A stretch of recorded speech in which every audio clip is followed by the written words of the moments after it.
오늘 마지막 시간으로 윈도우의 여러 기능들 살펴보도록 하겠습니다.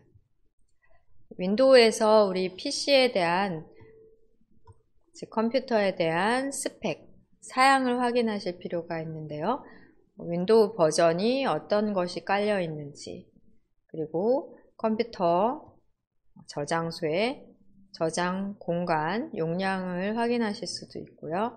그리고 내 PC의 메모리 용량이라든지 CPU의 종류, CPU 성능, 속도 등 아실 수가 있겠습니다.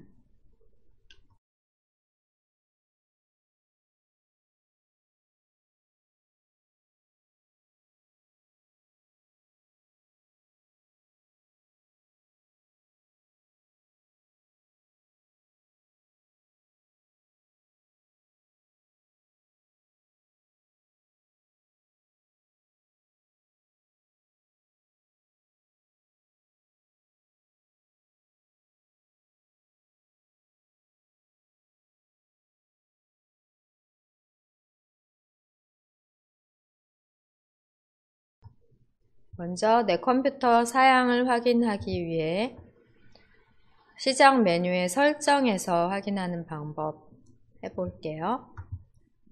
시작 단추를 찾아 클릭하시겠습니다. 시작 단추 누르시고 시작 메뉴 중 설정을 찾아 클릭하십니다. 창을 최대화로 해놓고 보실게요.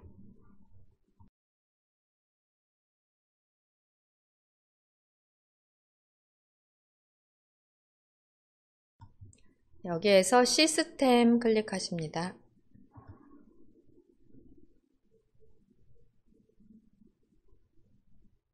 시스템에 보면 왼쪽 편에 메뉴들이 많이 있습니다. 우리 디스플레이와 또 전원 및 절전 확인하셨었습니다. 수업 시간에 확인해 보신 부분이고요. 여기도 스크롤이 혹시 된다면 하단으로 다 보인다면 마지막 메뉴인 정보 찾아 클릭하십니다. 정보 찾아서 클릭해 보실게요.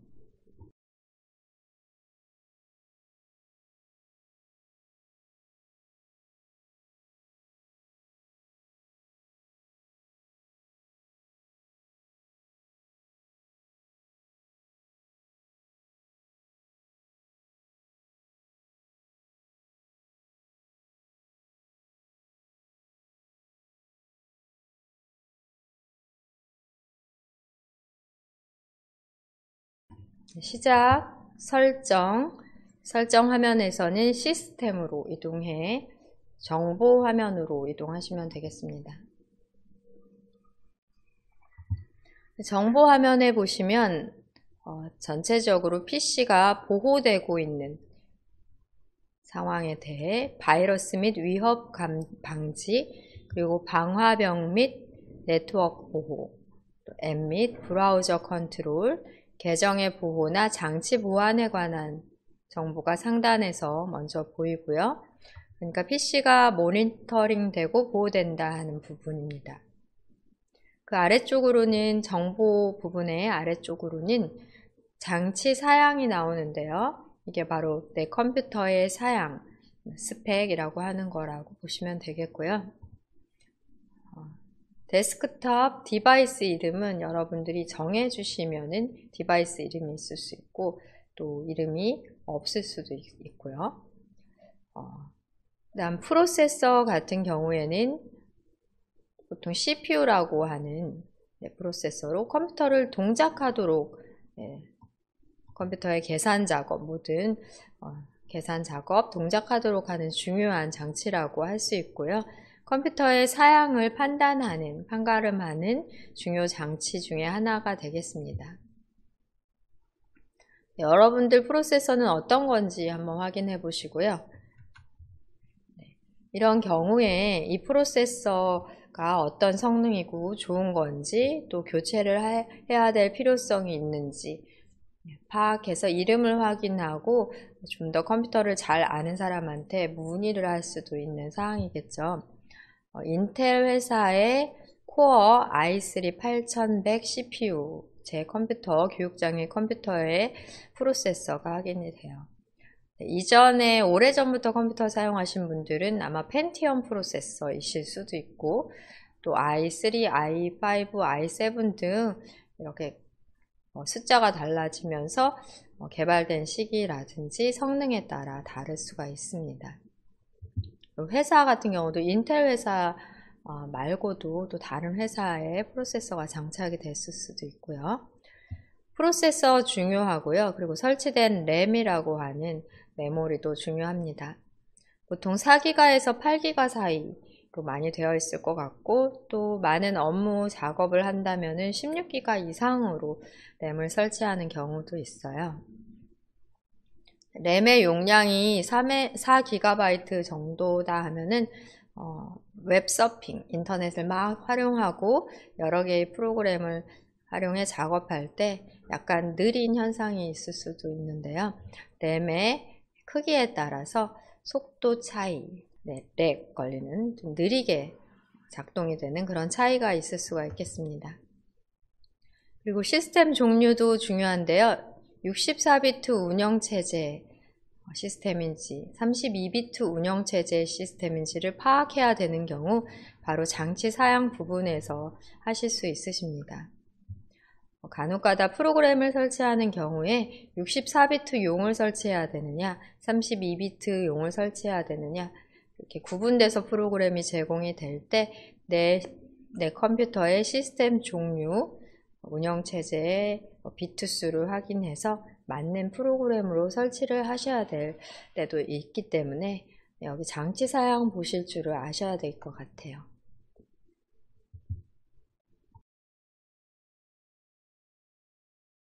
네, 한번 자세하게 내용을 확인해 보세요.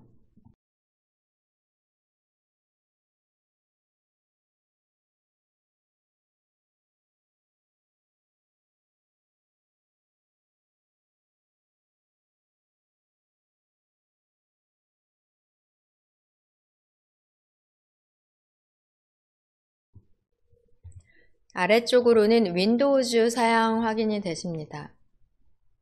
윈도우즈 에디션 확인이 됩니다. 윈도우즈 10 깔려 있는지 윈도우즈 10 중에서도 프로 버전인지 또 다른 버전인지 버전이 있어요. 그 에디션 종류를 확인하실 수 있고요.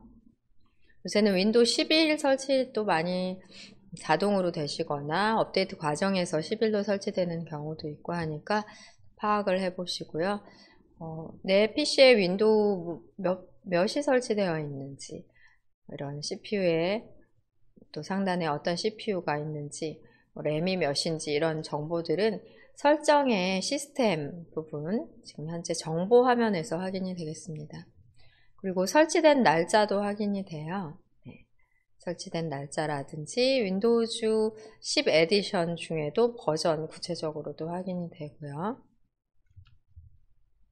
아래쪽으로는 PC의 제조업체라든지 AS, 전화번호 등도 보통 나와 있을 것 같아요.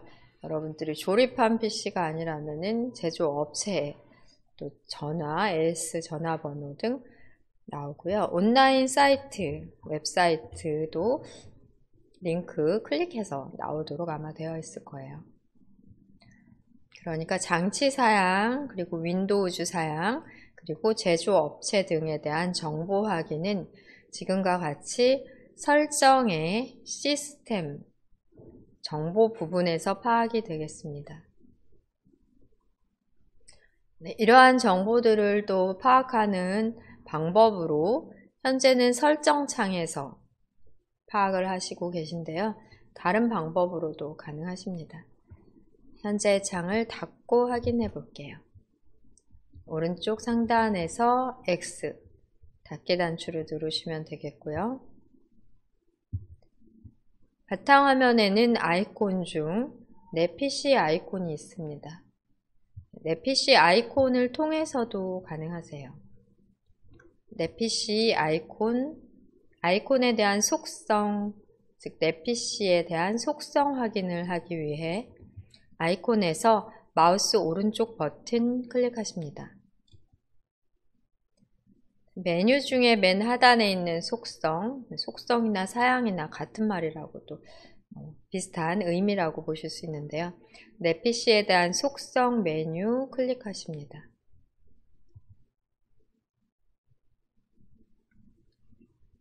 시스템 창이 뜨고요. 제어판의 시스템 및 보안, 제어판, 시스템 및 보안의 시스템입니다. 우리가 제어판도 많이 사용하게 되는데요. 윈도우 10 이후부터는 제어판보다는 설정 화면에서, 윈도우즈 설정 화면에서 많은 작업을 하는데, 보통 이전 버전들에서는 제어판에서 작업하던 것을 이제는 대부분 설정 화면에서 가능하십니다. 제어판 홈을 눌러 볼게요. 제어판 홈을 눌러 제어판 창에서는 여러 가지에 대한 컴퓨터 설정을 변경하실 수 있으십니다. 시스템 및 보안, 네트워크 및 인터넷, 그리고 하드웨어 및 소리로 장치들에 대해서, 프린터 등 장치들에 대해서 알아볼 수 있고요. 프로그램 부분은 설정 화면에서 이용하실 때는 앱이라고 하는 부분과 같다고 보시면 되세요. 이전 버전들에서는 프로그램이라는 용어로 사용했다면 윈도우 10 이후부터는 앱이라는 명칭을 사용합니다.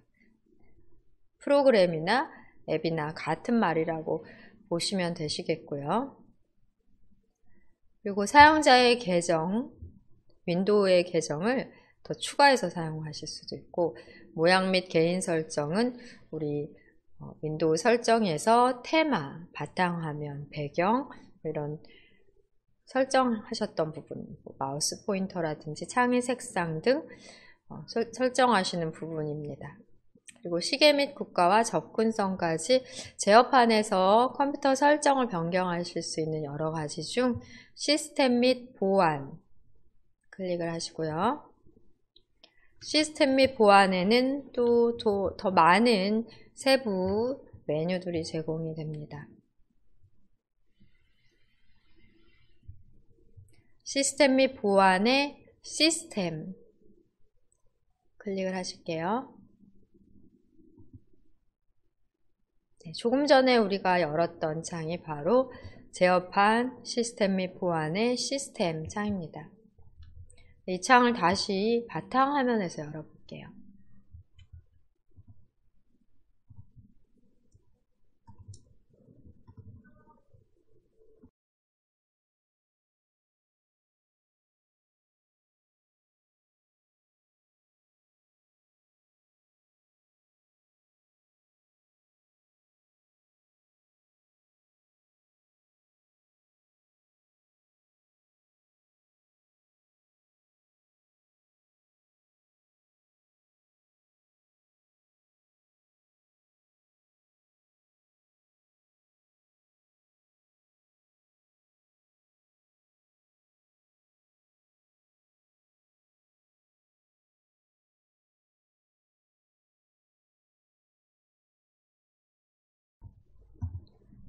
내 컴퓨터에 대한 사양 확인은 시작 설정, 시스템의 정보에서도 확인이 가능하고, 내 PC 아이콘에서 마우스 오른쪽 버튼을 눌러 바로가기 메뉴 중 속성을 클릭하셔도 가능하십니다.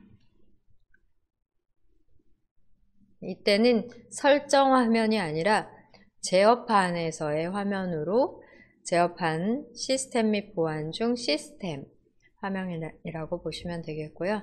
윈도우즈 버전 확인이 되고요. 아까 설정해서 보셨던 것보다는 상세하지는 않지만 윈도우 버전 확인이 되고, 시스템 부분에서는 제조업체와 모델, 노트북인지 데스크탑인지, 데스크탑은 보통 본체와 또 모니터가 별도로 분리된 일반 PC를 말한다라고 보면 되시겠고요. 노트북과 데스크탑 이렇게 두 가지로 따로 표현을 하고 있죠. 프로세서는 우리 아까 보셨다시피 CPU 모델 회사명이고요. 그 다음에 모델명입니다. 속도, CPU의 속도입니다. 프로세서 확인이 가능하고 또 설치된 메모리 몇 기가바이트인지 확인하실 수 있으세요. 시스템 종류 64비트 운영체제까지 아까 보시던 것 확인이 되고요. 제조회사에 대한 지원, 제조회사에서의 지원은 전화번호, 온라인 지원 등 확인이 되고, 컴퓨터에 이름을 설정한 경우에는 컴퓨터 이름, 또 작업 그룹 설정한 경우는 이런 것들 확인이 되고요. 설정하지 않은 경우에는 또 다른 글자로 나오거나 또 설정이 안 된 경우는 비어 있을 수 있겠습니다. 그리고 윈도우 불법으로 사용하시는 분들도 많이 있으신데요. 네, 여기 하단에서 윈도우즈에 대한 정품 인증 여부를 확인하실 수 있습니다. 물론 정품 인증을 받지 않으신 경우에는 화면상에서 계속해서 정품을 인증받으라는 안내 문구 등이 뜨기 때문에 여러분이 정품인지 아닌지를 알고 계실 텐데요. 정품 인증 여부를 확인을 하실 수가 있는 부분이 되겠습니다. 만약에 정품으로 인증받기 위해 제품키를 입력해야 된다 하면 제품키를 입력해서 인증을 받으시면 되세요.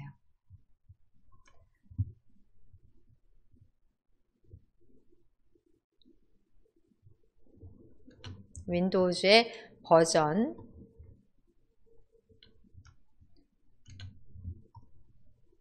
시스템의 사양, 또 제조회사에 대한 지원 정보, 정품 인증 여부 등 제어판의 시스템 화면에서 확인이 가능하십니다. 제어판의 시스템 화면에서 확인이 가능하십니다.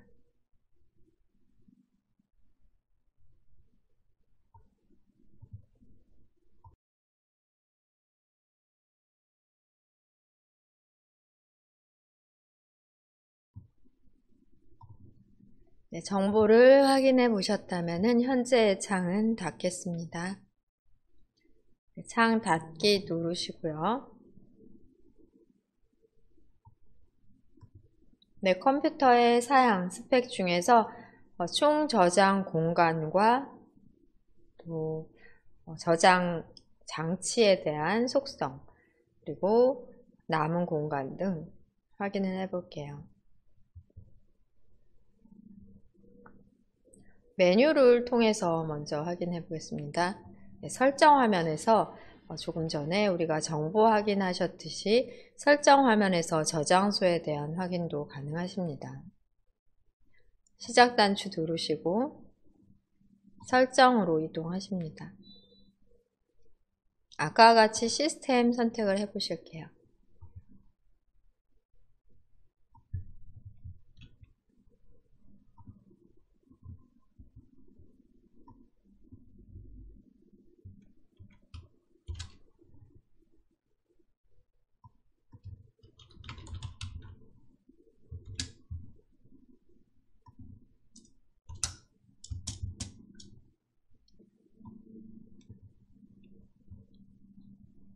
저장소 메뉴 왼쪽에서 찾아 클릭하십니다.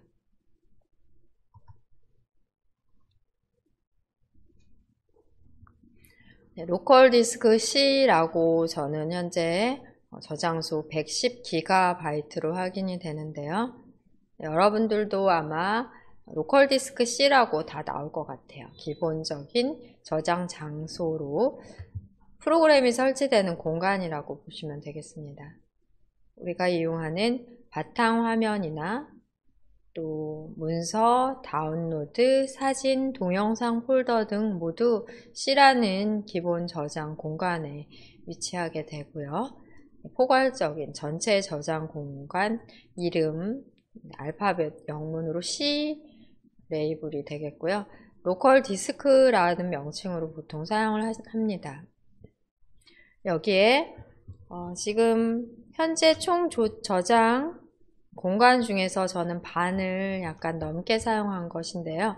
아마 여러분들 저장 공간이 훨씬 크다면은 한 요 정도만 사용하셨을 수도 있을 것 같아요. 남은 저장 공간 어느 정도인지 보통 기가바이트 단위로 되는데 요새는 테라바이트 단위로도 저장 공간이 확인이 되더라고요. 새로 컴퓨터를 사시면 저장 공간이 테라바이트 단위로 아주 클 수도 있겠습니다. 네, 여기에서 지금 저장소에 저장되어 있는 공간, 어떤 자료들로 저장이 되어 있는지, 앱 및 기능에 대해서 몇 기가바이트인지, 또 임시 파일, 기타 이외에 설치된 프로그램들도 있기는 한데요. 정리가 가능한 자료들이 확인이 되고 이 자료들을 정리함으로써 공간을 확보할 수 있다라고 보시면 되겠습니다. 사용하지 않는 앱을 지우신다든지 또 임시 파일, 불필요한 임시 파일을 삭제한다든지 해서 저장 공간을 확보하는 방법도 있고요. 저장소 확인되는데 지금 현재 제 컴퓨터에는 로컬 디스크 C 말고도 또 별도의 로컬 디스크 D라는 저장 공간도 따로 있는데 윈도우즈가 지금 설치된 C라는 공간만 여기서는 확인이 되거든요. 그래서 저장 장소를 또 다르게 확인하는 방법도 알아보겠습니다.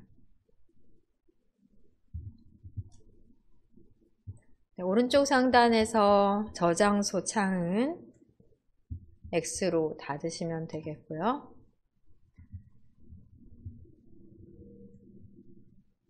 바탕화면에서 내 PC 아이콘 찾아서 더블 클릭하십니다.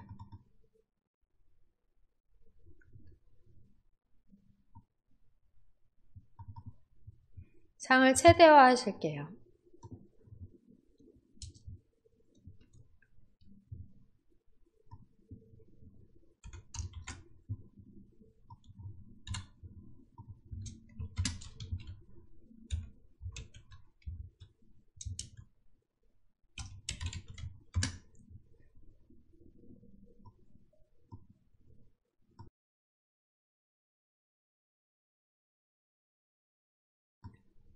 내 PC 창을 더블 클릭해 보시면 장치 및 드라이브, 네, 여기에서 로컬 디스크 또는 시스템이나 데이터라고 이름이 정해졌을 수도 있는데요. 보통 C 또는 D, 또 많으면 E, F 정도까지도 저장소가 확인이 될 수 있습니다. 조금 전 윈도우에서 확인한 저장소, 설정에서 확인한 저장소에서는 로컬 디스크 C만 확인이 됐는데요. 제 PC에는 로컬 디스크 D라는 저장 공간이 하나가 별도로 있어요. 그래서 제대로 PC의 완전한 전체적인 저장 공간을 확인하시기 위해서는 윈도우에서 확인하시는 것보다 지금처럼 내 PC 아이콘 더블 클릭하시면 조금 더 쉽게 또 빠르고 정확하게 저장 공간 확인하실 수 있으십니다. 네, 아이콘 자체가 이렇게 표시가 되어 있다면 SSD 장치고 네, 이렇게 표시됐으면 HDD 장치가 되는데요. 이런 부분에 대해서는 여러분들이 같이 검색을 통해 찾아보셔도 좋을 것 같아요. 네, 하드 디스크라는 저장 공간이 있고요. 그리고 SSD라는 또 저장 공간이 있어요. 우리 인터넷을 띄우고 용어를 살펴보면서 확인해 보도록 하겠습니다. 지금 저는 C라는 저장 공간은 모든 프로그램이 설치되어 있어서 용량 한 60기가 정도 사용을 했는데요. 이 로컬 디스크 C는 총 110기가 밖에 안 되고 로컬 디스크 D는 465GB로 훨씬 더 큰 용량이에요. 액세스 속도가, 처리 속도가 SSD라는 저장 공간이 더 빠르기 때문에 보통 프로그램을 SSD 부분에 설치를 하고 자료는 HDD, 좀 더 저렴하고 용량 크게 제공되는 저장 공간을 사용하기도 합니다. 그러니까 저장 장치가 두 개가 컴퓨터 본체에 부착이 되어 있다 라고 할 수 있겠고요. 네, 현재 창을 닫고 인터넷에서 검색을 통해 알아볼게요. 바탕화면 아이콘 중 마이크로소프트 엣지 더블 클릭하십니다.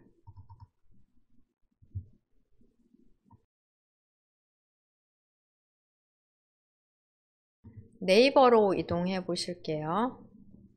검색란에 네이버를 쓰시거나 또는 즐겨찾기로 추가해 놓은 네이버가 있다면 이동해 보시고요. 검색란이나 주소줄에 네이버를 입력해 검색 결과 중 네이버를 눌러 열어 놓으시겠습니다.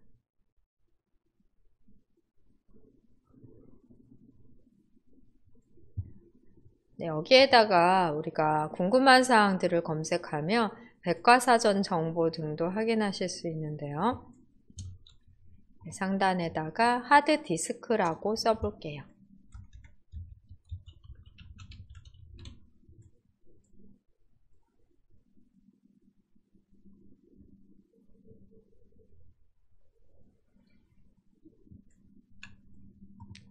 하드디스크 입력 후 검색 눌러보겠습니다.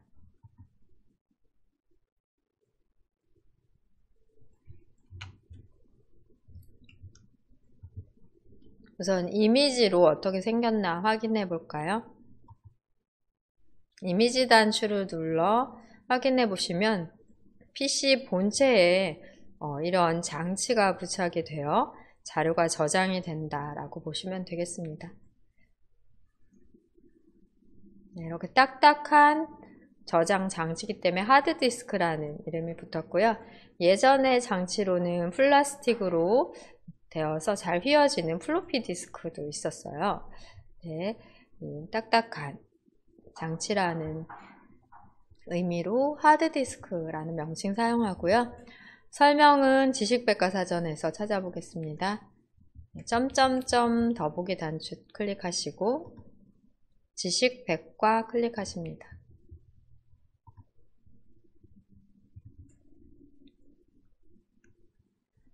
네, 하드디스크는 하드디스크 드라이브로 제가 아까 HDD라는 용어로 말씀을 드렸는데요. 클릭해서 하드디스크 드라이브죠. 줄여서 하드디스크라고 하는데요. 여기는 천재학습백과 초등 소프트웨어 용어사전인데 두산백과사전에서 보실게요. 하드디스크 드라이브는 보조 기억 장치의 한 종류다 이렇게 되어 있습니다. 클릭해서 알아보겠습니다. 조금 아까 이미지 검색을 통해 보셨던 바와 같이 요 딱딱한 이 디스크에 우리가 컴퓨터에서 사용하는 저장하는 모든 정보를 기록하는 방식으로 이용을 하게 되는 보조 기억 장치입니다.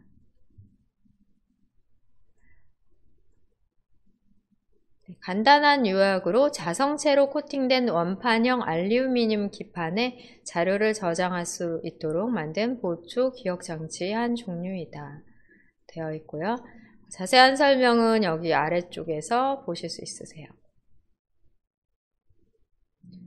네, 하드디스크라는 말은 PC가 출현됐을 때 플로피 디스크, FDD라고 하는 것과 이제 비교돼서 사용을 했습니다. 가격이 싸고 기억 용량이 크기 때문에 컴퓨터에서 많이 사용이 되고 있는데요. 노트북 같은 경우에는 하드디스크를 달면 아무래도 장치가 무거워지기 때문에 하드디스크보다는 SSD라고 하는 고속의 저장 장치를 사용하게 됩니다. 잠시 후에 알아보도록 하고요. 하드디스크 알아봤으니까 여기 지식백과에다가 SSD라고 영어를 찍어 볼게요.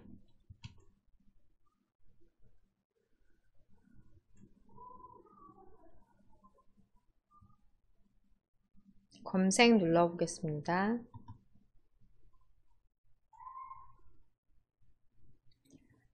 반도체 기억 소자를 사용한 저장 장치로 솔리드 스테이트 드라이브라고 하드디스크 드라이브가 아니라 솔리드 스테이트 드라이브라는 약자로 SSD를 사용합니다. 여기서도 두산 백과 사전 결과를 눌러서 볼게요. 클릭해서 정보를 확인해 보겠습니다.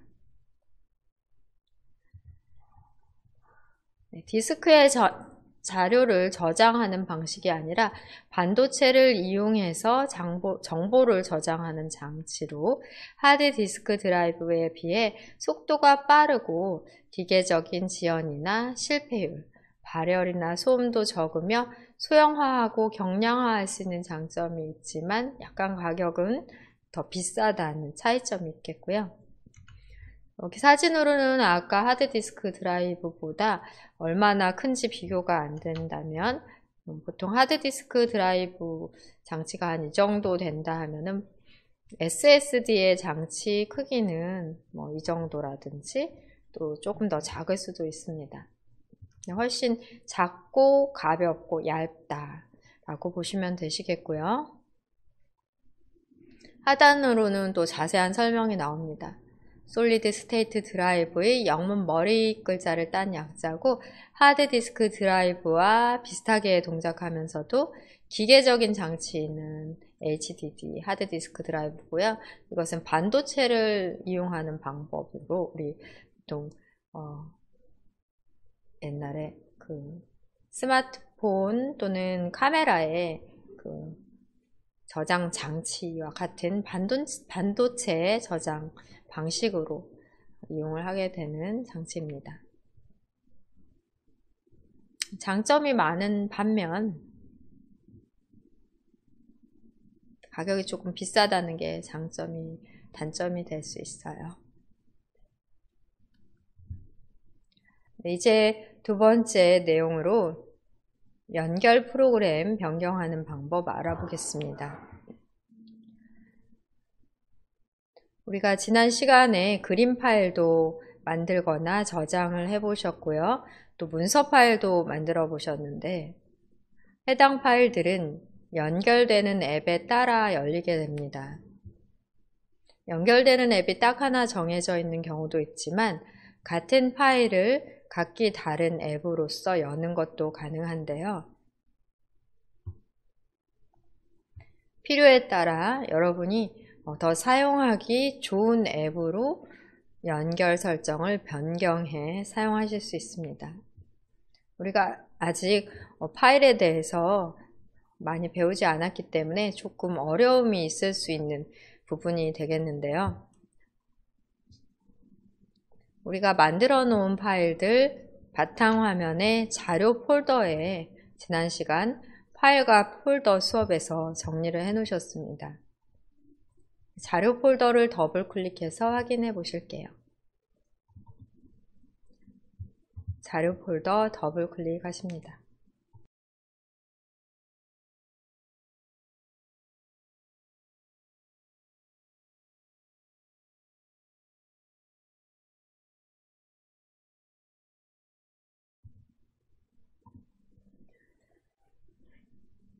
파일 종류로는 이미지 파일과 문서 파일 두 가지 종류만 있는데 동영상이나 음악 파일 등도 있을 수 있겠죠. 동영상이나 음악 파일 같은 경우 특히 여러 앱으로의 재생이 가능합니다. 그 경우 다른 앱으로 열기 설정을 해 놓으실 수가 있다는 사항인데요. 우리가 만들어 저장해 놓은 파일로 실습을 할 수밖에 없으니까 이미지 파일을 가지고 연습을 해 볼게요. 네, 이미지 폴더 더블 클릭하시겠습니다.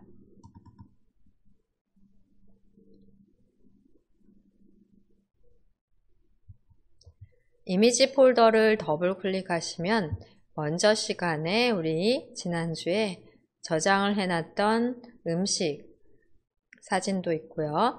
또 그림판 앱을 통해 만들어 그려놓은 그림도 있고 캡처 및 스케치 앱으로 화면을 캡처한 이미지도 있습니다.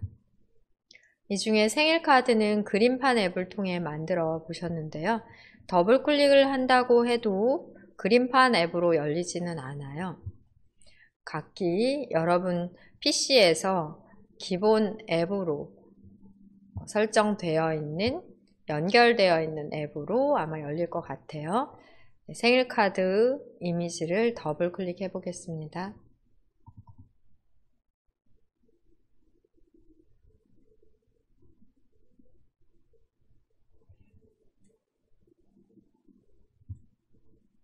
네, 어떤 화면에서든 아마 열리셨을 것 같은데, 보통 맨 윗줄을 제목줄이라고 하죠. 제목 표시줄에는 앱의 이름, 연결된 프로그램의 이름이 나옵니다. 저는 사진 앱으로 열렸어요. 윈도우에는 기본적인 사진 앱이 있는데요. 사진 또 동영상을 열거나 편집할 수 있는 기능을 제공합니다.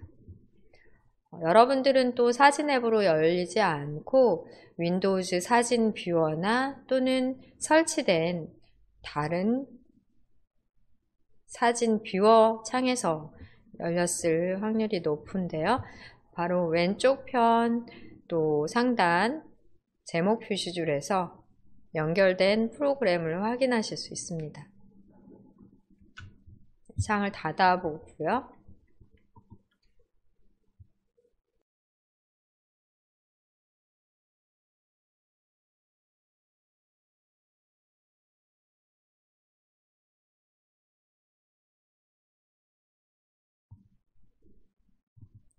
네, 그러면 지금 생일카드라는 이미지가 다른 어떤 앱으로 열릴 수 있는지 연결 가능한 프로그램을 확인해 보겠습니다.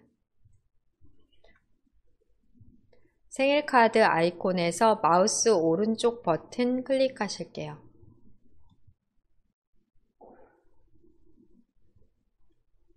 그러신 다음에 연결 프로그램에 마우스 포인터를 놓으시면 되겠습니다. 네, 어떤 항목이 있나 살펴보세요.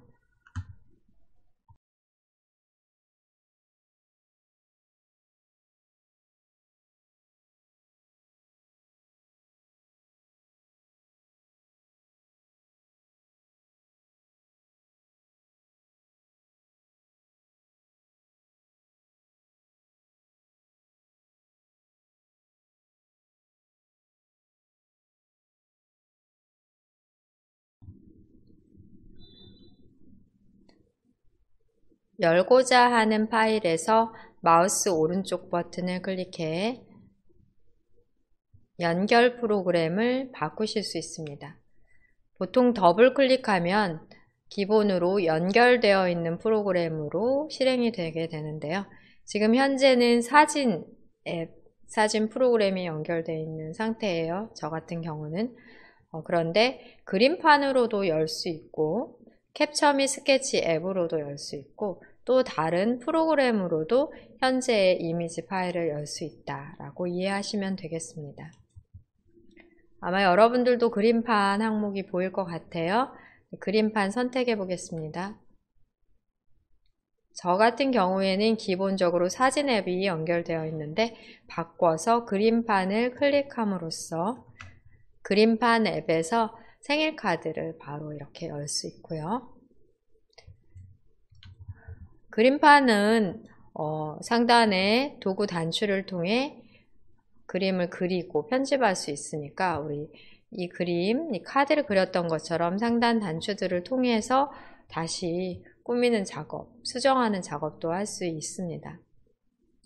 그러니까 뷰어라고 하는 거는 편집 기능을 제공하지 않고 단순히 보기 위한 프로그램이라면 그림판 프로그램은 그림을 그리거나 일부 편집할 수 있는 기능이 제공되기 때문에 이런 식으로 열었을 때는 뭔가 편집, 작업 필요한 경우 그림판으로 여실 필요성이 있겠습니다.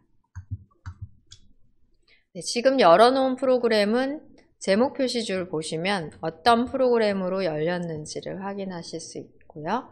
파일명도 확인이 되십니다. 그림판으로도 그림을 열 수 있다 하는 것 확인해 보셨어요. 닫고 다른 앱으로도 열어보겠습니다. 다시 한번 생일 카드 아이콘에서 마우스 오른쪽 버튼 클릭합니다. 네, 그러신 다음 연결 프로그램, 여러분들 사진 있다면 사진으로 열어보실게요. 아까 더블 클릭했을 때 사진으로 안 열린 분들도 계실 수 있기 때문에 사진을 선택해 보십니다. 사진 앱은 상단에 이런 간단한 단추들이 제공되는 화면 구성으로 보통 회색, 흐린 회색에 가까운 색으로 배경이 보이게 되고요. 맨 왼쪽 상단 제목 표시줄에 사진이라는 앱 이름이 나옵니다. 파일의 이름도 확장자까지 확인이 되고요.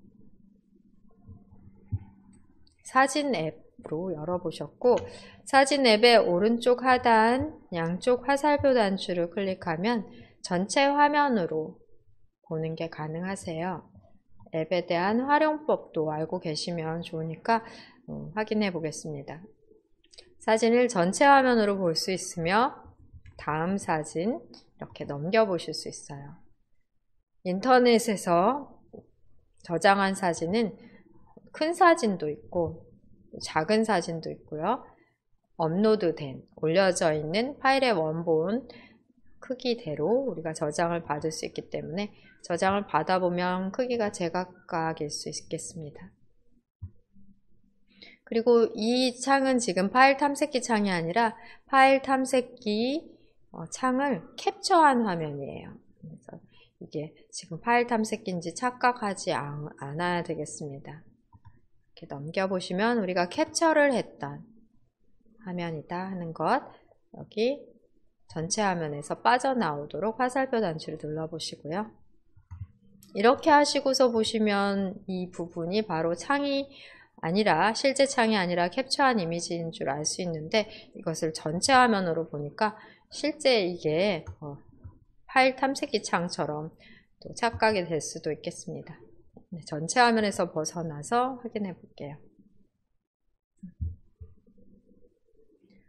사진 프로그램, 사진 앱은 종료하시고 다시 이미지 파일을 다른 앱으로 연결해 확인해 보겠습니다. 생일카드에서 마우스 오른쪽 버튼 누르시고요. 연결 프로그램을 캡처 및 스케치로, 우리 지난 시간 캡처 및 스케치 앱으로 캡처하는 방법 배우셨었는데요. 캡처 및 스케치 앱으로 캡처할 때 열지 않고 이렇게 저장되어 있는 사진을 이 앱에서 여실 수도 있습니다. 클릭해서 창도 크게 최대화 해볼까요?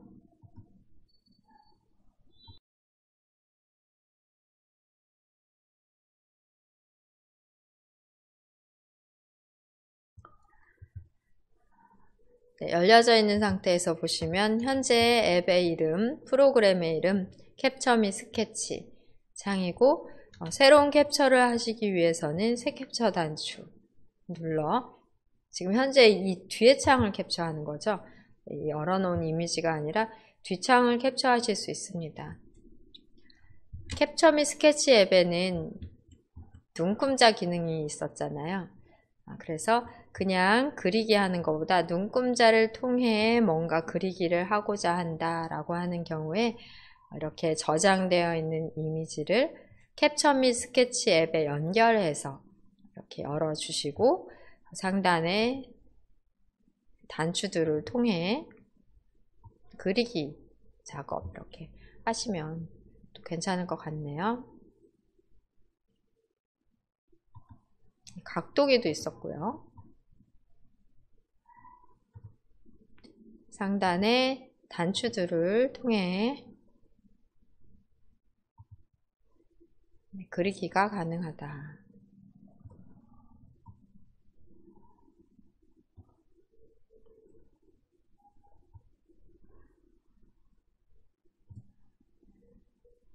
눈금자를 다시 한번 누르고 각도기나 눈금자 단추를 다시 누르면 사라지게 되죠.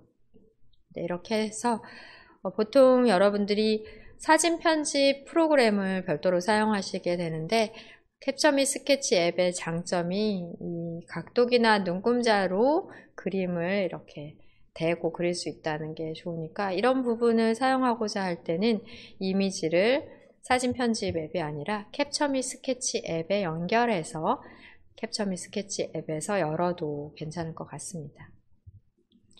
이렇게 편집이 됐다면 저장 작업을 해주셔야 되잖아요. 다른 이름으로 저장을 눌러볼게요.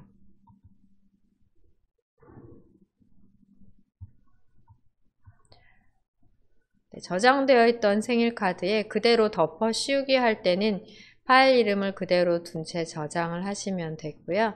생일카드 옆에다가 2번 이렇게 이름을 조금이라도 수정을 하시게 되시면 같은 공간에 개별적으로 각각의 파일로 저장이 됩니다. 같은 폴더에 저장하실 때는 같은 이름 사용하시면 안 되겠고요. 다른 장소, 다른 폴더에 저장하실 때는 이름을 똑같이 하셔도 상관은 없으세요. 지금은 같은 장소에 우리가 이렇게 각도기랑 눈금자로 그려넣기 전 그림과 그려넣은 그림 2번을 함께 각각 저장해 보겠습니다.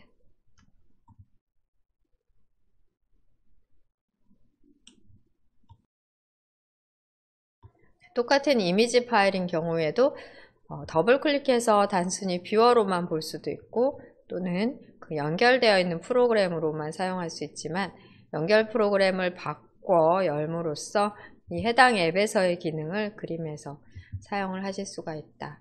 이렇게 이해를 하시면 될 것 같네요. 현재 열어놓은 창은 닫도록 합니다. 캡처 및 스케치 앱에서 열어서 그려넣고 다시 한번 저장한 파일도 함께 남아있다 하는 결과를 확인해 봤고요. 그럼 더블 클릭해서 열리는 연결 프로그램을 변경하는 방법 알아보도록 하겠습니다.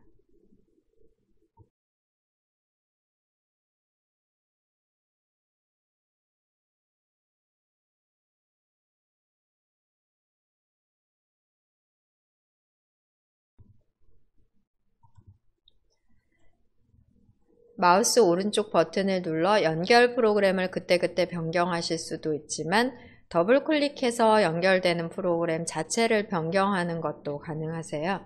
연결 프로그램의 변경 방법 알아보겠습니다. 생일카드 이미지로 해볼게요. 생일카드 이미지에서 아까와 같이 마우스 오른쪽 버튼 누르십니다. 연결 프로그램 메뉴에 마우스 포인터를 올리신 다음에 여기에 있는 연결 프로그램 목록에서 클릭하면 바로 열리기만 해요. 일회성으로 열리는데요.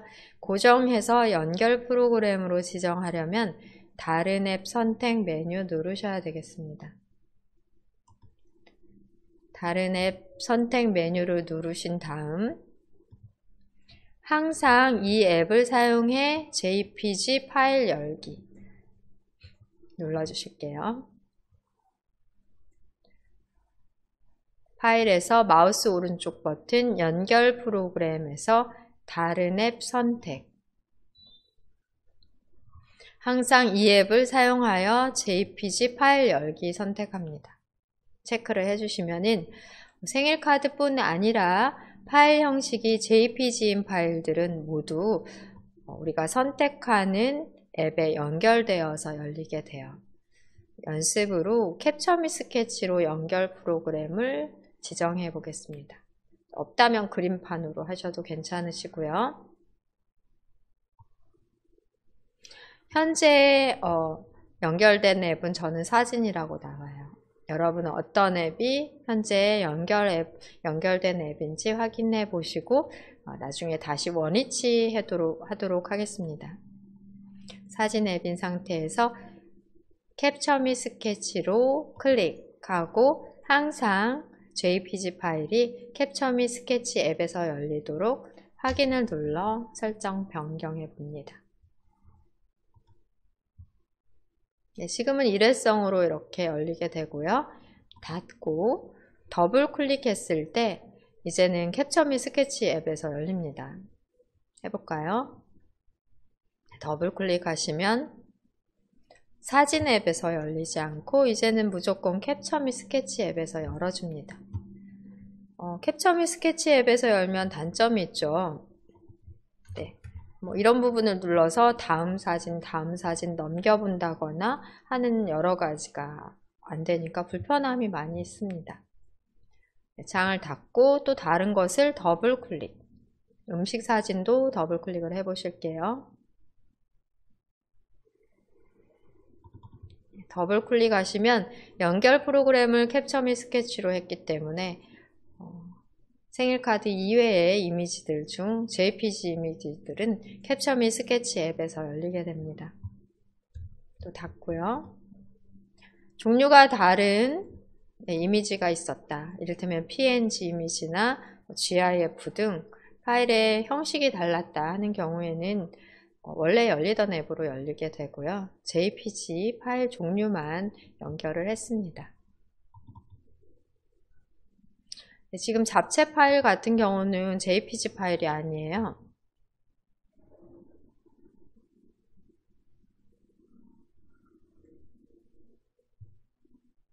잡채 파일 같은 경우에는 JF, 파일 형식이기 때문에 더블 클릭했을 때 캡처 미 스케치로 열리지 않고 그대로 원래 열리던 사진 앱으로 연결돼서 저는 열립니다. 그러니까 모든 이미지에 대해 연결 프로그램을 바꾸는 형식이 아니라 파일의 확장자, 형식에 따라 JPG, PNG, GIF, 또 기타 이미지 파일 각각 연결하는 프로그램을 별도 설정하실 수 있다라고 이해를 하시면 되겠고요. 기본적으로 처음부터 설정되어 있는 앱, 사진 앱이나 윈도우즈 사진 뷰어로 보통 이미지 파일들은 자동으로 연결되어 있을 거예요. 수정이 가능하다라고 보시면 되겠습니다.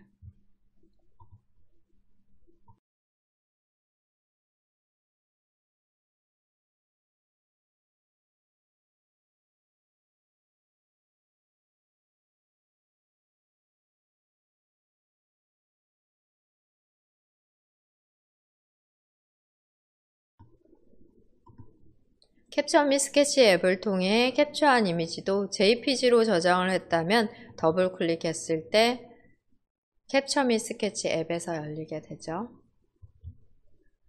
닫아보고요. 이런 경우는 어떤 때 이용을 하시면 되냐면 여러분 PC에 사진 뷰어로서 사진 앱과 윈도우즈 사진 뷰어 또는 RC라든지 이미지 뷰어 프로그램이 많이 있습니다. 여러 개의 뷰어가 설치되어 있을 때 여러분들이 가장 사용하기 좋은 뷰어로 열리도록 연결 프로그램을 변경, 고정해 놓으실 수 있다라고 이해를 하시면 되겠습니다. 그러면 원위치 시켜볼까요? 아이콘에서 마우스 오른쪽 버튼 누르십니다. 연결 프로그램, 여기서 그냥 연결 프로그램을 선택하시면 일회성으로 열리고 말고요. 다른 앱 선택을 눌러 창에서 설정하셔야 되겠습니다. 현재 이 파일을 열 때 사용할 앱이 어떤 앱으로 연결됐는지가 확인이 되고요. 변경을 하기 위한 앱을 선택합니다. 앞으로는 이 앱으로 열겠다 하고 선택을 해주시면 되겠고요. 네, 그러신 다음에는 체크해 주십니다. 항상 이 앱을 사용해 JPG 파일은 열도록 하겠다 하고 체크하시면 앞으로는 더블 클릭해서 실행했을 때 항상 캡처 미 스케치 앱이 아니라 사진 앱으로서 열리게 됩니다. 확인을 눌러보시면 사진 앱에서 열리고요. 이제는 닫고 더블 클릭했을 때 바로바로 사진 앱에서 열립니다. JPG 사진은 바로바로 사진 앱에서 열립니다. 캡처 및 스케치 앱으로 변경했다. 다시 원상태대로 저는 사진 앱으로 열리게끔 했는데요. 여러분들은 열 수 있는 프로그램 어떤 것이 있나 보시고 가장 보기 편한 앱으로 연결 프로그램을 고정해 놓으시면 되겠습니다. 조금 어려울 수도 있는 그런 문제가 될 수 있겠네요. 컴퓨터 기초 과정에서 다루기 좀 어려운 내용일 수 있겠습니다.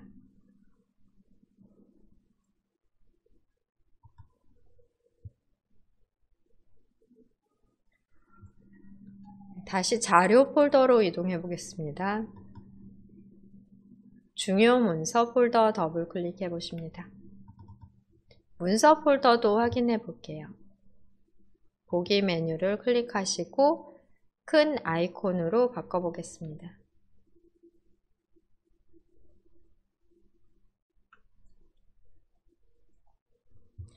여기에 메모장으로 연결된 파일이 있어요. 네, 연습, 일정, 하드웨어 파일은 메모장으로 연결되어 더블 클릭하면 메모장이 열립니다.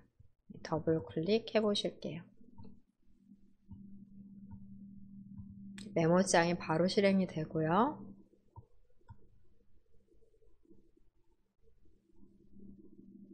네, 닫고 음식 파일 같은 경우는 워드패드 앱으로 작성을 했기 때문에 메모장에서 열리지 않고 워드패드로 연결이 되어 더블 클릭해 보겠습니다.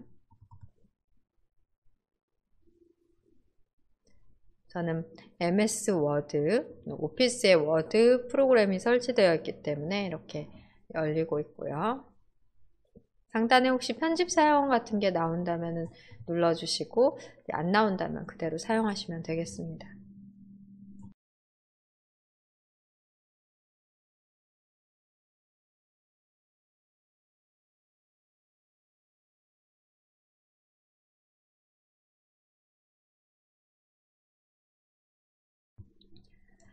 네, 우리가 작성할 때는 워드패드로 작성을 했는데 열릴 때는 마이크로소프트 워드로 MS 오피스로 지금 오피스 프로그램으로 연결이 되어 열렸는데요.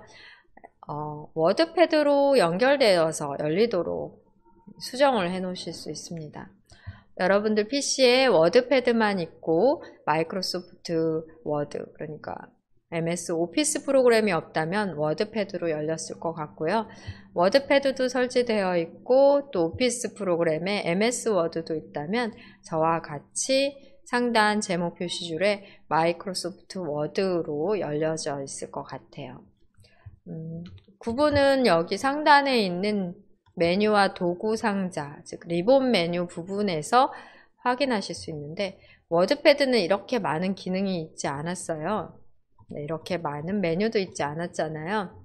워드패드로 작성했지만 같은 마이크로소프트 계열의 프로그램이기 때문에 호환되어 마이크로소프트 워드 프로그램으로 현재 열린 상태입니다. 닫고 워드패드로 열리도록 연결 프로그램을 바꿔볼게요. 음식 아이콘에서 마우스 오른쪽 버튼 눌러보겠습니다. 연결 프로그램에 마우스 포인터를 놓으시면은 마이크로소프트 워드, 또 워드 이렇게 되어 있는데요. 다른 앱 선택 눌러볼게요. 다른 앱 선택 눌렀을 때 여기 보시면은 마이크로소프트 워드가 있고 그냥 워드가 있는데요. 또 그냥 워드 눌러볼게요. 여러분들은 없으실 수도 있습니다. 사용할 앱을 변경하실 수 있다라고 이해하시면 되겠고요.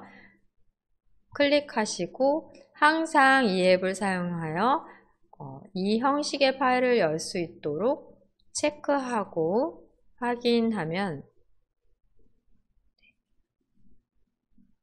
워드 프로그램으로 또 열리게 됩니다. 확인을 눌러볼게요. 아이콘 모양도 해당 프로그램을 상징하는 아이콘 모양으로 바뀌게 되고요. 더블 클릭해 보겠습니다.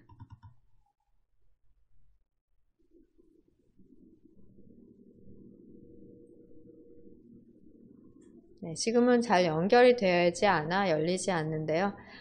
마이크로소프트 워드, 또 워드 프로그램으로 연결을 해봤는데 워드패드가 지금 목록에 안 나와서 우리가 지금 확인은 못 해보셨고요. 네, 한글 워드로 열리네요. 연결 프로그램을 한글 워드로 바꿨더니 한글 프로그램에서도 열어주고 있습니다. 창을 닫고 확인해 볼게요. 마이크로소프트 회사의 워드패드로 작성을 했는데 연결 프로그램이 마이크로소프트의 워드, MS 워드로 열렸었고요. 우리는 한글 워드로 연결 프로그램을 변경해 또 열어보셨습니다. 하지만 한글 워드를 상징하는 아이콘 모양은 아니고요. 그래도 한글 프로그램, 한글과 컴퓨터의 한글 프로그램으로도 열리는 게 가능하네요. 다시 마우스 오른쪽 버튼 누르시고 연결 프로그램에서 다른 앱 선택 눌러보겠습니다. 네, 지금은 한글 워드로 열리도록 연결 프로그램을 수정해 놓으신 상태고요. 여기서 워드패드가 보이지 않잖아요. 워드패드가 보인다면은 연결을 하면 좋은데 추가 앱을 눌러보도록 하겠습니다.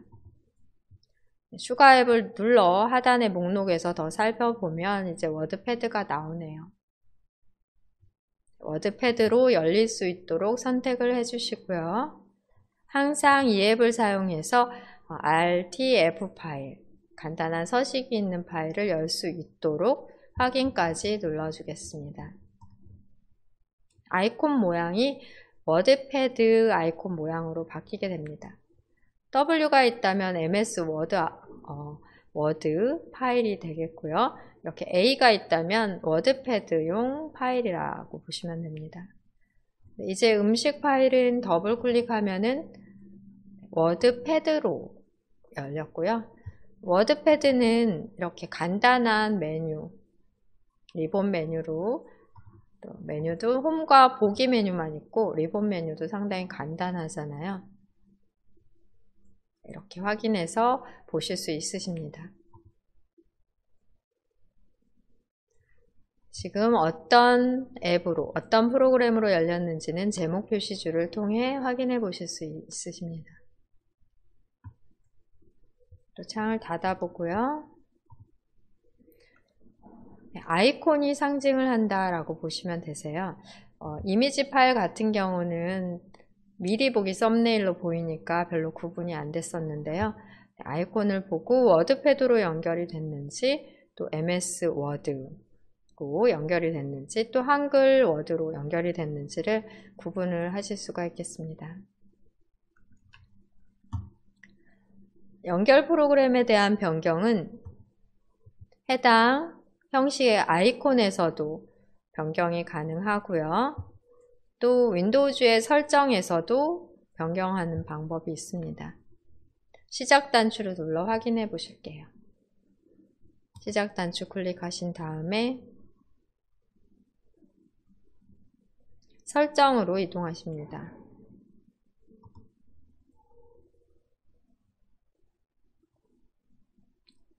앱으로 이동하십니다. 앱을 클릭해 주세요.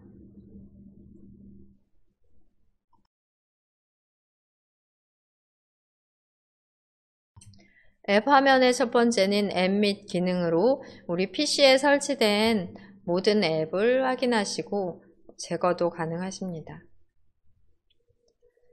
왼쪽편 메뉴 중 두 번째 메뉴인 기본 앱 클릭해 볼게요. 기본 앱을 클릭하시면 지도를 위한 기본 앱, 음악 플레이어를 위한 기본 앱, 그리고 지금 사진 뷰어로서 사진 앱이 등록이 되어 있었잖아요. 이렇게 기본 앱들을 확인하실 수 있고 여기에서도 변경이 가능하십니다. 음악 플레이어로는 저는 그루브 음악이 되어 있는데 아마 대부분 그렇게 되어 있으실 것 같고요. 또 비디오 플레이어로는 영화 및 TV 앱이 되어 있는데 사진 앱에서도 비디오 플레이가 가능합니다. 그러니까 비디오 플레이어 앱을 사진 앱으로 변경하는 것도 가능하시고요. 웹 브라우저로는, 즉 인터넷 앱으로는 마이크로소프트 회사에서 제공하는 엣지가 기본 브라우저로 되어 있는데, 이것도 다른 브라우저를 주로 사용하신다면 변경하는 게 가능할 수도 있겠습니다. 여러분들이 만약에 많은 변경을 하신 경우 초기화를 통해서 원래 마이크로소프트에서 권장하는 기본 앱으로 다시 초기화할 수 있다는 것, 단추를 통해 가능하겠습니다. 웹 브라우저에 인터넷 익스플로러 되어 있으실 수도 있잖아요. 웹 브라우저를 클릭해 볼게요. 클릭을 하시면 우리 컴퓨터에서 설치된 브라우저 목록이 나옵니다. 나는 무조건 인터넷을 크롬 브라우저에서 하고 싶다 하면은 이렇게 기본 앱을, 웹 브라우저 앱을 크롬으로 변경해 놓으실 수 있다. 그렇게 이해를 하시면 되세요. 네, 클릭하셔서 마이크로소프트 엣지로 지금은 해 놓을게요. 비디오 플레이어 또한 마찬가지입니다. 영화 및 TV 앱으로 동영상이 연결되도록 설정이 되어 있는데, 클릭을 하고 로딩 하는데 시간이 좀 걸리더라고요. 여기는 비디오 플레이어는 윈도우즈 미디어 플레이어도 있고요, 또 사진 앱도 있습니다. 우리 PC에는 영화 및 TV, 또 윈도우즈 미디어 플레이어, 사진, 3개의 동영상 플레이어가 있기 때문에 동영상 파일에서 마우스 오른쪽 버튼을 눌러 그때그때 연결 앱을 바꾸시거나 또는 거기에서 연결 앱을 바꿔 설정을 해 놓으셔도 되고요. 지금처럼 설정의 앱, 기본 앱 화면에서 선택 가능한 앱 중 하나를 클릭을 해 놓으셔도 되겠습니다. 기본 앱으로 영화 및 TV 그대로 해 놓을게요. 윈도우 10에서 권장하는 앱이라고 하니까 그대로 두도록 하겠습니다. 사진 앱도 클릭해서 확인해 보고요. 어떤 앱으로 변경해 연결할 수 있는지 클릭해서 목록을 확인하실 수 있겠고요. 윈도우즈 10에서 권장된 앱으로 보통 설정을 그대로 해 놓으시면 되고요. 특별한 경우에는 바꿔 놓으실 수 있으십니다. 별도로 설치된 이미지 뷰어가 있다면 사진 뷰어에서 그 앱으로 바꿔 놓으시면 되세요. 음악 플레이어도 클릭해 보시면 윈도우즈 미디어 플레이어와 그루브 음악, 보통 이제 2개로 되어 있는데요. 마찬가지로 윈도우 10에서는 그루브 음악이 권장이 되고, 이전 버전 윈도우들에서는 보통 윈도우즈 미디어 플레이어를 많이 사용을 했어요. 그런데 다양한 파일 형식의 음악을 재생하고 화면의 레이아웃이나 구성 등 그루브 음악이 좀 더 세련된 최신 앱이기 때문에 권장 앱으로 그루브 음악을 사용을 보통 합니다. 화면 클릭하시면서 이렇게 기본 앱을 이 부분에서도 바꿀 수 있고, 또는 각각의 파일에 따라서 설정도 가능하기 때문에 파일에서 마우스 오른쪽 버튼 연결 프로그램에서도 가능하시겠습니다. 여기 사진 뷰어 같은 경우에는 모든 사진에 대한 뷰어로서 설정이 되겠고요. 파일에서 마우스 오른쪽 버튼을 눌러 연결 프로그램을 변경하실 때는 파일의 확장자, 종류에 따라 문서도 종류에 따라 연결 프로그램을 각기 다르게 설정하실 수 있다는 것까지 확인을 해보고요. 이렇게 막 바꿨다가 원래 초기 상태로 돌아가고자 한다 하면은 초기화를 클릭해 주시면 되겠습니다. 특히 웹 브라우저가 인터넷 익스플로러로 되어 있으신 분들은 마이크로소프트 엣지로 변경을 해 놓으셔야 되겠습니다. 네, 여기까지 연결 프로그램 변경에 대해서 알아보셨고요. 3부에서는 저장소에 불필요한 파일도 정리해보고 또 윈도우즈 단축키를 통해 어떤 특정 화면을 쉽게 여는 방법 등도 배워보겠습니다. 내 PC의 저장소에서 불필요한 파일들을 정리해 보겠습니다. 일부에서 확인하신 바와 같이 윈도우즈 설정에서 저장소 화면으로 이동하실 수 있고 저장소의 저장 공간, 남은 용량 등 확인해 보셨는데요. 저장 공간이 부족한 경우에는 불필요한 파일들에 대한 정리가 가능하십니다. 시작 단추 누르시고 설정으로 이동해 볼게요.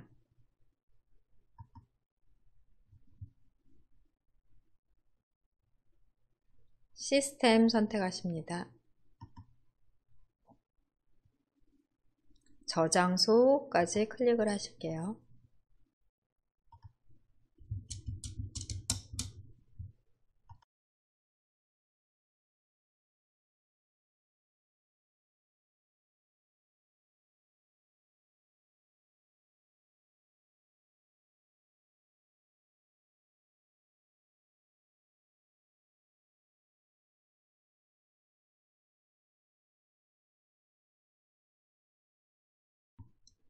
상단 보시면 저장소 센스는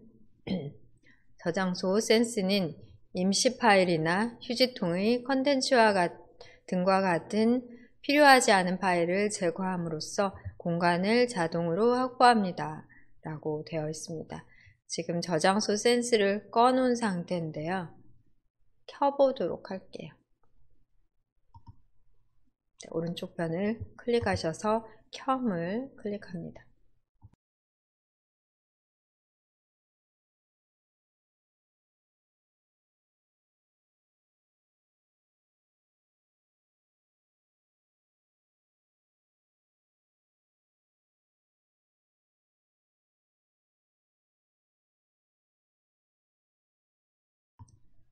그러신 다음에 저장소 센스 구성 또는 지금 실행을 클릭하겠습니다.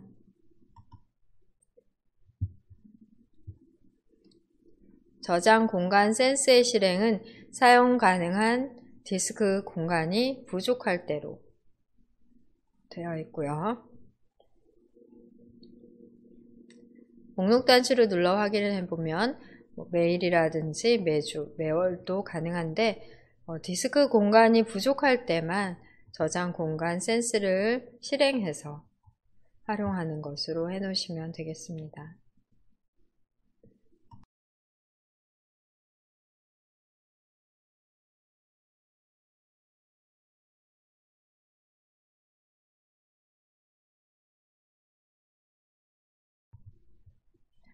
임시 파일 부분에서 내 앱에서 사용하지 않는 임시 파일 삭제에 체크를 해 놓으시면 임시 파일들이 삭제가 되게 되는데요.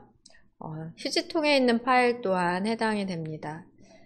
휴지통에 계속 삭제만 하고 휴지통을 비우지 않으시면 그 또한 저장 공간을 차지하게 되는데요. 보통 일반적으로는 휴지통에 30일 보관이 되고 30일이 지나면 자동으로 삭제될 수 있도록 하시면 저장 공간을 확보하실 수 있으십니다. 목록 단추 눌러 확인해 보시면 안함으로 한 경우에는 휴지통에서도 휴지통을 비우지 않는 경우 무한정으로 계속해서 보관이 되게 돼요. 그러다 보면은 휴지통에 상당히 많은 파일들로 인해 저장 공간이 부족한 경우도 생길 수 있어요. 여러분이 그때그때 수동으로 휴지통을 비우신다면 모를까, 그렇지 않다면은 관리를 이제 해주셔야 되기 때문에 임시 파일 이 저장 공간 센스 부분에서 안함이 아니라 한 30일 정도의 기간 설정으로 30일 동안도 사용하지 않은 파일이라면 완전 삭제, 영구 삭제를 해도 되는 파일로 여러분들이 이렇게 정해놓고 30일 지나 자동 삭제되도록 설정하실 수 있으십니다. 마찬가지로 다음 기간 이상 다운로드 폴더에 있는 파일 삭제도 사용할 수 있는데요. 이 경우는 또 잘 생각하셔야 되십니다. 인터넷을 많이 활용하다 보면은 인터넷에서 자료를 저장받을 일이 많은데요. 다운로드 폴더가 기본 폴더로 되어 있어 다운로드 폴더에 많은 파일들이 저장될 수 있습니다. 기본적으로는 안함으로 되어 있는데요. 저장 공간이 부족한 경우 여기도 날짜를 지정해서 다운로드한 파일들을 60일이 지났는데도 한 번도 사용을 하지 않았다 하면 자동 삭제되도록 정하실 수도 있으십니다. 그런데 중요한 파일을 많이 또 이용하는 경우는 다운로드 폴더에 있는 파일 그대로 보관해놨다. 나중에 다시 활용할 일이 있기 때문에 여기는 안함으로 해놓으시는 게 더 나을 것 같네요.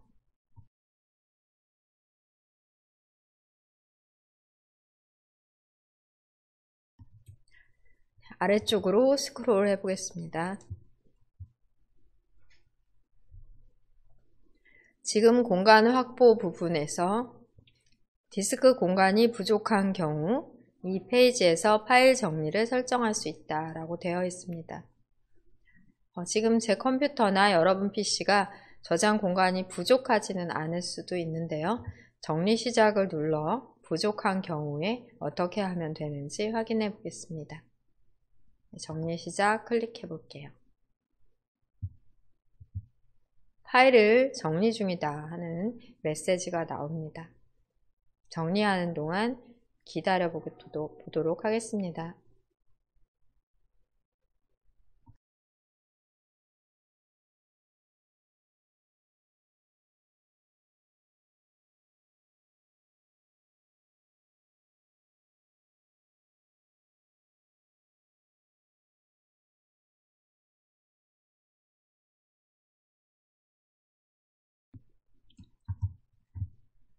네, 지금 완료했습니다 라는 메시지가 나왔고요. 3.9GB 정도의 디스크 공간을 확보했다고 저는 나오는데 또 여러분 PC에서는 다른 결과가 나올 수 있습니다.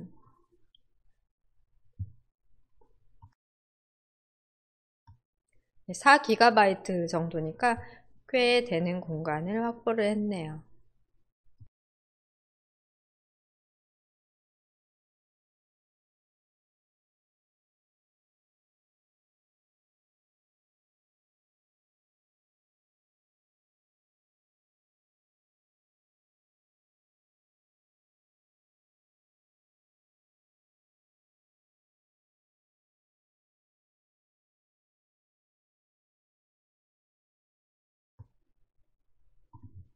네, 지금 같은 경우에는 정리를 할 정도로 공간이 부족하지는 않지만 어떻게 공간을 확보할 수 있는지 저장소의 센스, 저장 공간 센스를 켜고 사용을 해보고 또 지금 바로 정리 시작을 통해 공간을 확보하는 방법 알아보셨습니다.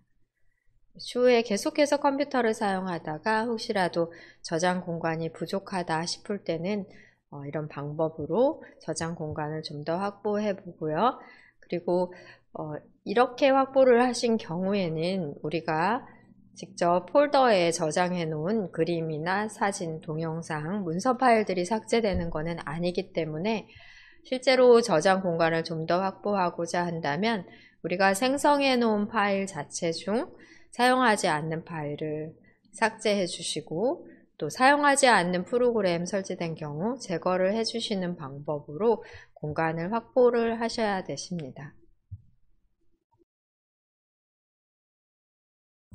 네, 이후에 인터넷이나 또 더 중급, 고급 과정에서 좀 더 많은 내용을 배우시고 프로그램을 설치하고 제거하는 방법 등 배우시고서 그때 하시면 되실 것 같아요.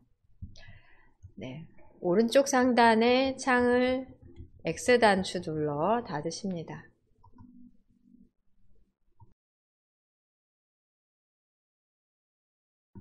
저장소에서 불필요한 파일 정리하는 방법 알아봤고요. 휴지통의 파일은 삭제되지 않은 채로 이렇게 보일 거예요.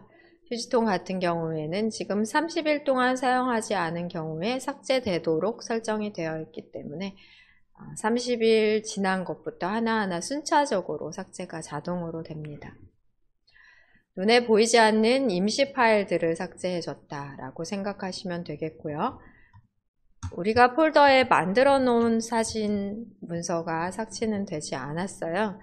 보면 바탕화면에 만들어 놓은 자료 폴더 그대로 있고, 더블 클릭해서 확인해 보시면 이미지와 중요 문서 폴더 더블 클릭해 놓으면 이렇게 이용하던 자료가 삭제되는 건 아니라 불필요한 임시 파일, 찌꺼기 등이 삭제되며 저장 공간이 확보됐다라고 이해를 하시면 되겠습니다. 네, 창은 닫고요. 오늘 수업 이제 종료를 하니까 지금 자료 폴더도 연습으로 사용했으니 휴지통에 드래그해서 버려보겠습니다. 휴지통 드래그해서 버리시면 되겠고요. 지난 시간 휴지통 비우기는 휴지통 창을 열어놓고도 하셨었는데 아이콘에서도 가능합니다. 마우스 오른쪽 버튼 누르시면 휴지통 비우기 있고요. 열기 눌렀을 때 여기에서도 휴지통 비우기가 가능하십니다.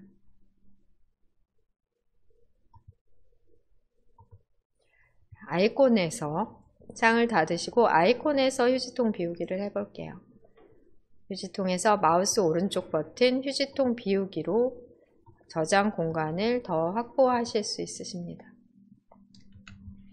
또 중요한 개인정보가 담긴 내용을 휴지통에 버려놓으면 누군가 복원해서 다시 볼 수가 있기 때문에 그런 경우에는 휴지통에서도 삭제하시거나 휴지통 자체를 비워 복원해서 사용하지 못하도록 하실 필요가 있겠습니다. 마지막으로 간단하게 윈도우즈 단축키 알아보려고 합니다. 사실 단축키를 외운다는 게 쉽지만은 않은데요. 메뉴 구성이 잘 되어 있기 때문에 이렇게 시작 단추를 누르거나 또는 마우스 오른쪽 버튼을 눌러 메뉴를 불러내거나 작업 표시줄에서 마우스 오른쪽 버튼 눌렀을 때와 바탕화면에서 눌렀을 때 또 각각의 아이콘에서도 메뉴가 달라집니다. 시작 단추에서도 마우스 오른쪽 버튼 눌러 나온 바로가기 메뉴가 또 다른데요.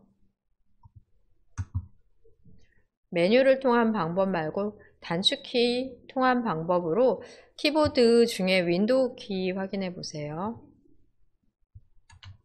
윈도우 로고, 깃발 모양이 있는 키, 컨트롤 키 왼쪽에 아마 있을 거예요. 윈도우 키만 누르시면 시작 메뉴 펼쳐집니다. 네, 다시 누르시면 접혀지고요.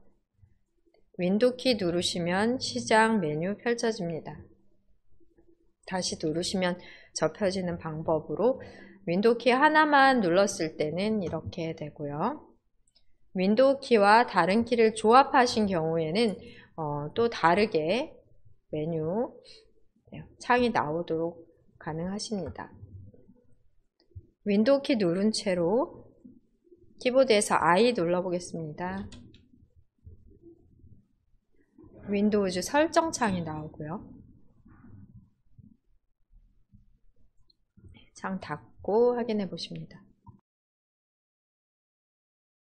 윈도우즈의 설정은 시작 단추 누르고 설정 이렇게 2번 눌러야 되는데요.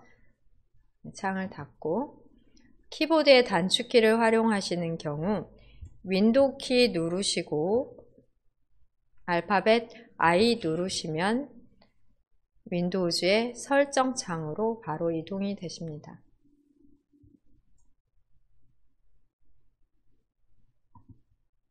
이번에는 윈도우 키와 알파벳 S 눌러보겠습니다. 왼손으로 윈도우 키 누르시고요. S 누르시게 되시면 검색창이 나옵니다. 검색창은 우리가 어떤 앱을 찾는데 이용하시면 좋아요. 어느 부분에 앱이 있는지 모르는 경우, 특히 워드패드, 그림판 그런 앱들은 윈도우즈 보조 프로그램 속에 숨어 있기 때문에 메모장 앱 이런 거 찾기가 어렵거든요. 그런 경우 검색을 통해 앱을 빨리 찾으실 수 있습니다. 물론 여기 검색에서는 웹 검색으로 인터넷 검색도 가능하십니다.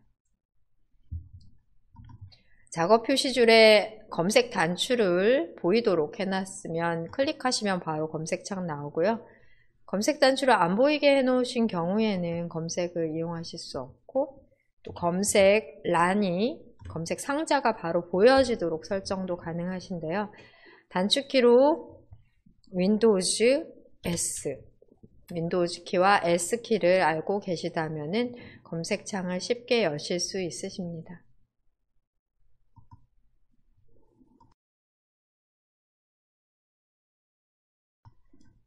이번에는 윈도우즈 키와 X 눌러볼게요. 윈도우즈 키 누르고 X 누르시면은, 윈도우즈 키와 X 누르시면은 제가 보조 지금 다른 모니터에서 떠가지고 지금 그런데요. 시작 단추에서 마우스 오른쪽 버튼 누른 메뉴, 시작 단추의 오른쪽 버튼 누른 바로가기 메뉴, 시작에 대한 바로가기 메뉴가 나옵니다. 윈도우즈 키와 X 누르시면은 시작에 대한 바로가기 메뉴 나온다 하는 것. 그 다음 파일 탐색기가 나오도록 하는 것은 알파벳 E를 사용하시면 되십니다. 작업 표시줄에는 노란색의 파일 탐색기 단추가 있어요.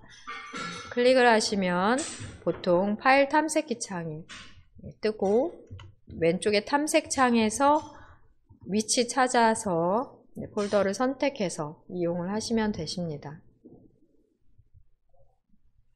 창을 닫고요. 파일 탐색기 단추를 이용하지 않더라도 내 PC나 유저, 휴지통 등의 폴더 장소 아이콘 더블 클릭하셔도 파일 탐색기가 뜹니다. 단축키로는 윈도우 키 누르고 알파벳 E 누르시게 되시면 파일 탐색기가 바로 뜨게 되고요. 마지막으로 윈도우즈 키 누르시고 알파벳 L 누르시게 되시면 잠금 화면 나옵니다. 제가 잠금 화면 나오면 수업에 문제가 지장이 있기 때문에 눌러보지는 않고요. 여러분들은 윈도우즈 키와 함께 L 눌러 잠금 화면인지 확인하시고 또 로그인 다시 눌러서 사용할 수 있도록 하시면 되겠습니다. 필요하시다면 단축키도 외워서 빨리 실행될 수 있도록 하시면 되겠고요. 사실 단축키 외우기가 쉽지만은 않으니까 우리가 메뉴를 활용하는 방법을 잘 알고 계시다면은 이런 기능을 활용하시는데 큰 문제는 없으실 것 같네요.